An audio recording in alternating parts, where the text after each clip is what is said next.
All right, welcome in, everyone. I have had conversations over the last month with several pastors who are asking me about how do I get set up, how do I get started on Twitch with streaming. And one of the things that I clearly think you need to do is you have to have your why. That's the most important thing. Why do you want to be on Twitch? What is it you're going to do? And one of those things, I think maybe you don't have your why to begin with fully fleshed out. One of the things that I did, I spent several months observing and learning the culture on Twitch. So if you have not already been on Twitch and you're just going to try to jump into it, you need to not go in with conceived notions of this will be like YouTube, this will be like Facebook. It's not. It's different. It would just be like a North American going to any part of the world and saying, I'm going to treat everybody the same way I would from people in my community.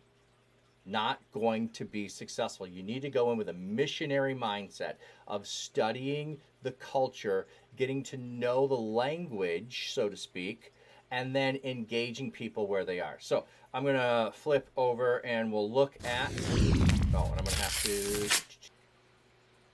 okay, anyway, at the top there you can see there is a section that says following and a section that says browsing.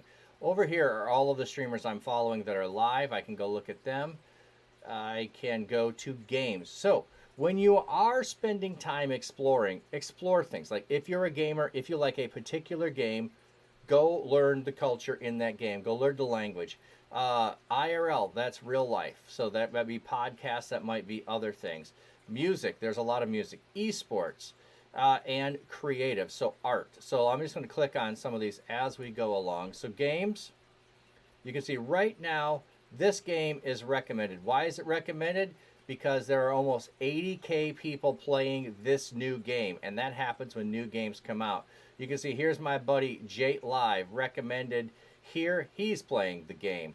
So we could go and look at him, and you can see the categories down below that you can list tags for. Then my pal Z Sarah Yu is also playing it, and you can see her tags as well.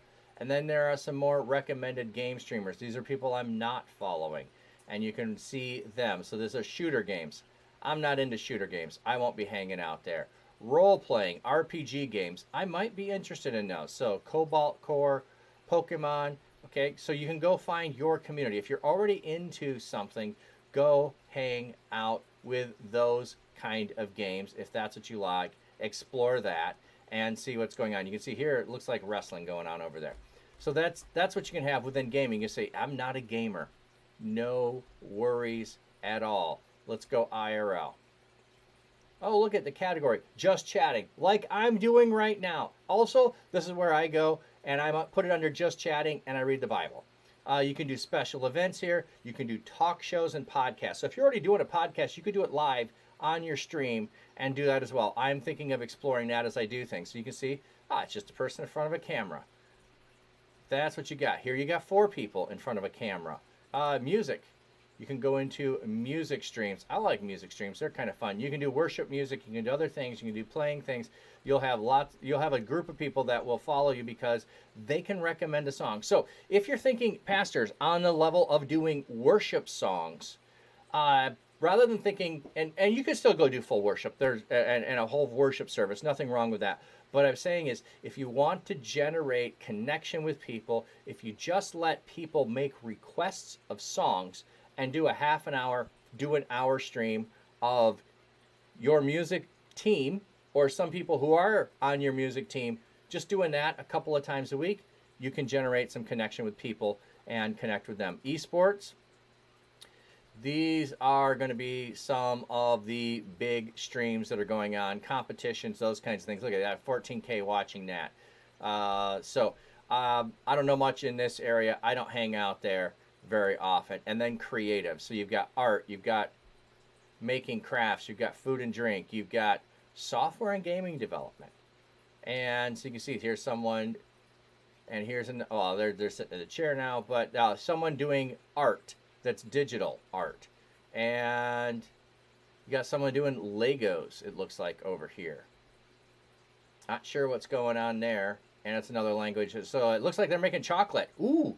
Oh, that's right. There's food streams as well that you can get into. So all kinds of things. So study what's going on, figure out what you can do. And then once you have a channel set up, you can actually do more research in that. And I've talked about that before, where you can go and look at what time of day is the most available to do that. But here's the other thing. If you have an existing church and you want to get on Twitch and you want to be doing things on Twitch, poll the audience. Poll the audience. Find out who is already on Twitch. Invite them to be a mod on your channel. And mods are the people. Let me go over to a channel a minute here. I'm going to go over to Susie Live, one of the oldest pastor streamers on Twitch that I know of. Been on for 7+ years, now with Unity Gaming, and he did start God Squad Church. So you can see over here in the chat, people are going to post things in here. I can click on here. These are things that I can ask the streamer to do if I've got enough points, and I get points by watching the streamer often. So he is playing Dungeons First Look. Oh, I thought you were usually World of Warcraft, and maybe that's part of World of Warcraft. I don't know much about it, but so he's playing, he's over here, and he's fantastic at being able to turn any conversation into a conversation about Jesus. Way better, right? He's a true evangelist. So love this guy. Love hanging out with him. But what I was going to say is you have mods over here in the chat. So when someone says something inappropriate, or when people come in while the gamer is gaming or doing what else, if you're Bible reading and you're focused on the Bible reading, you want a mod in there to welcome people in the community. When people post things that are out of line, to be able to handle that and handle the situation. So what you want to think about with your mods is the greeter at your door, and then security that might be there if somebody gets rowdy and out of hand. So those same kind of things you would have in a physical church, you'd want those also, and your mods can take care of it. But if you already have people in your church who are on Twitch and doing this, find out if they're available, then find out when they're available, find out when they're already on, and invite them into what you're doing. If you already have people, you already have a community. If you don't have people, here's the thing I would suggest.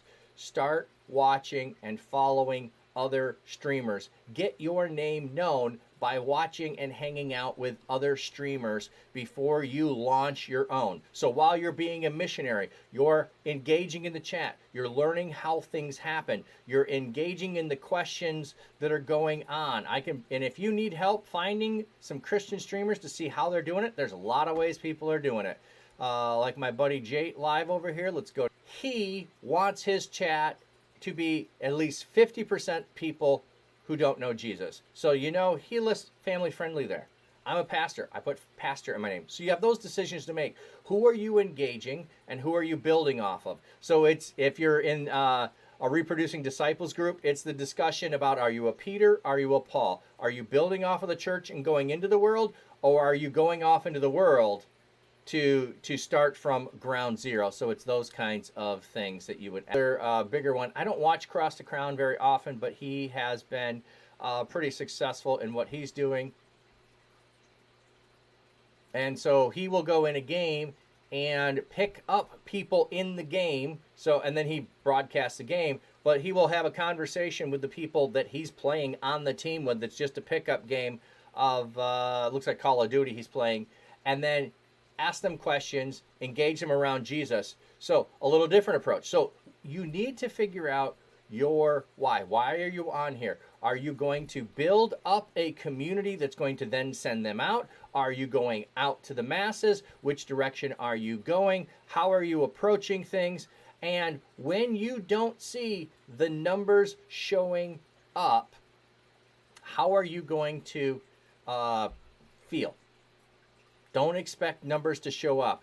The thing is, when you get to an average of 10 viewers, you're approaching the top 10% of people on Twitch. There are so many people that are on there that have no viewers. That's why I say go out, engage other people, get to know other people, follow other people, before you go live yourself. Learn the culture, invest time in it, just like a missionary would in a foreign country, where you go out, you find a person of peace who's in that culture, who's in that community, and then invite them back when you start doing the streaming. So that's just a quick overview, some thoughts. I hope that was helpful.